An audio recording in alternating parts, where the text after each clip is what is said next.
Hey everybody, this is Alex Merced from alexmercedcoder.com with my second video in teaching how to program in C#. So again, as I mentioned, the first thing you always want to learn with the programming language is your variables and your operators.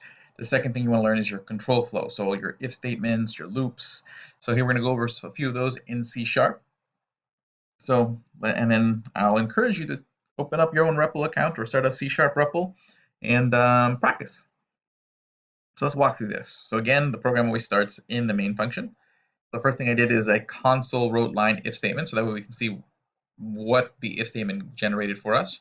Now what an if statement is, it's something that checks if something is true or false. If it's true, it's gonna run the code.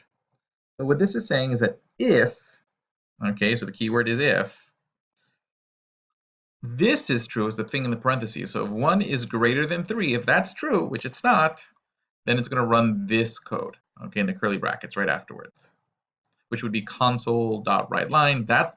That's impossible. You might remember that from like The Simpsons. And always, one thing I didn't mention in the last video is that always make sure that at the end of each command, you put a semicolon, okay? So in this case, because if not, it will throw you an error. You need a semicolon at the end of each command.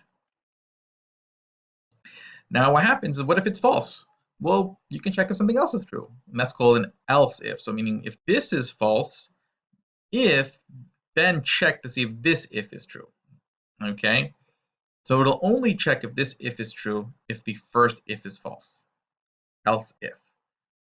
Okay, it's going to check if this is true. Is 1 greater than 2? Still not true. Okay, so if that, for some reason, it thought it was true, it would say still impossible, but it's not going to. And then else just means if it's false, do this. So if it's false, just write 1 is less than these numbers. Okay, and that's what it printed. So if we go over here, the only thing the if statement did was print 1 is less than these numbers. Why? Because the other two things were not true. So it wouldn't print those things. This is what we mean by control flow. You're controlling what your program does. So your program has all these different commands that are in the file, but notice through the if statement, I'm able to control it to not print these things, to not do these things, because I kind of set sort of a branch. The thing about the if statement is that it only happens once. I can make multiple if statements, but that'd be really annoying if I wanted to do the same thing over and over again, to sit there and copy and paste the same if statement over and over and over again. So this is why we have loops. Okay, and the two main kinds of loops, there are others, is the while loop. So we console log while loop, so that we know everything below this is what this while loop is going to generate. And what this means is while this is true, so while I is less than 4, so right before this while loop, I made a variable called I, so I currently is 0. Okay, well, so that's going to be true. 0 is less than 4, so it's going to run through the loop and check. Well, and it's going to basically run through the same check as the previous if statement. If it's greater than 3, it would write cool.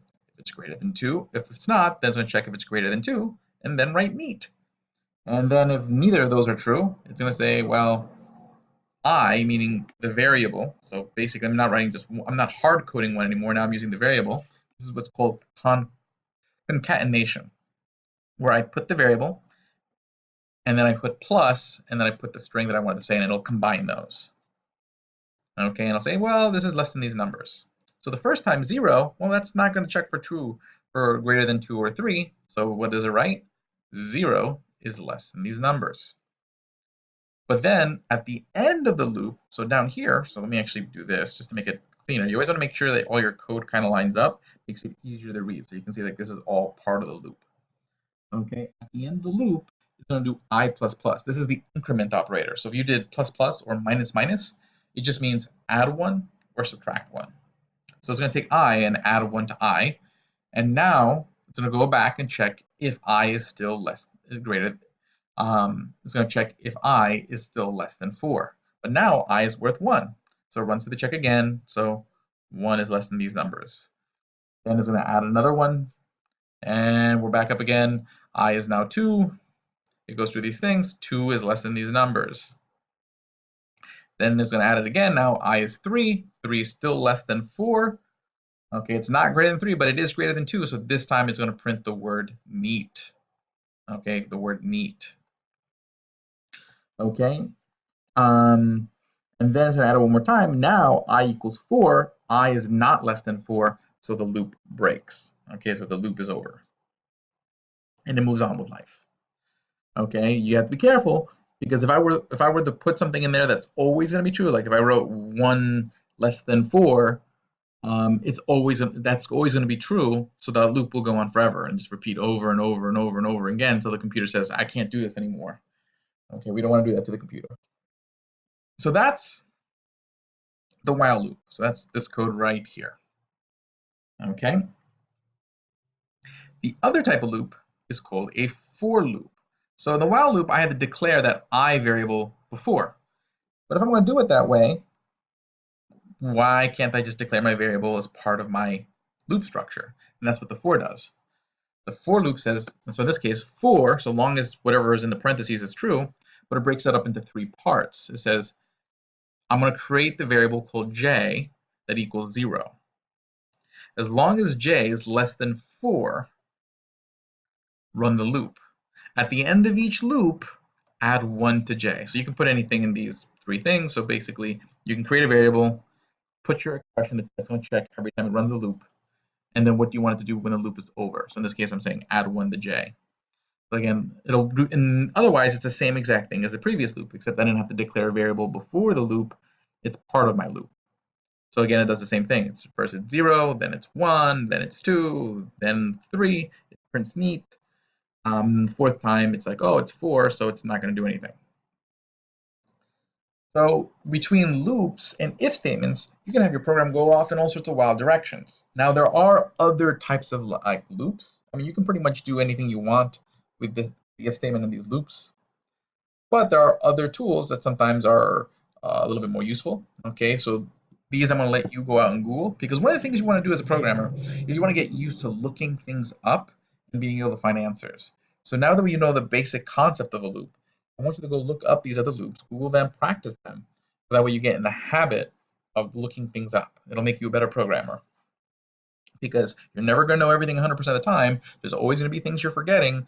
So you want to get in the habit of being able to just figure things out. Okay, once you know the foundations, start figuring things out. So I want you to go look up the do while loop, which is pretty much the same as the while loop, except it checks whether the thing is true at the end of the loop instead of before executing the loop. So it'll always execute the first time. Okay, I want you to go look up the switch statement, which basically you choose a variable and it'll check it against a bunch of other things. So basically you'll say, is this variable, we're going to check this variable. And then you can say, if this variable is 5, do this. If this variable is 6, do that. If this is variable 7, do that. Very useful if you're creating like a menu of things for the user to do. Okay, so go look those up. I'll see you guys in the next video where we'll talk about functions. So now what we'll do is we'll take all this code, and instead of typing it over and over again, we'll create it in buckets. Now, while a loop can run the code over and over again, it has to do it in order. So it's literally going to run that loop over and over again until it stops right now. But what if there's a piece of code that I may want to use once now, maybe a few times later, and then a few times even later? That's going to be where we use a function. So that way, instead of writing that code over and over again, we're just going to have this function that will be able to say, okay, do it. Okay, now later on, do it again. So I'll see you guys there on the next video. Have a great day and enjoy.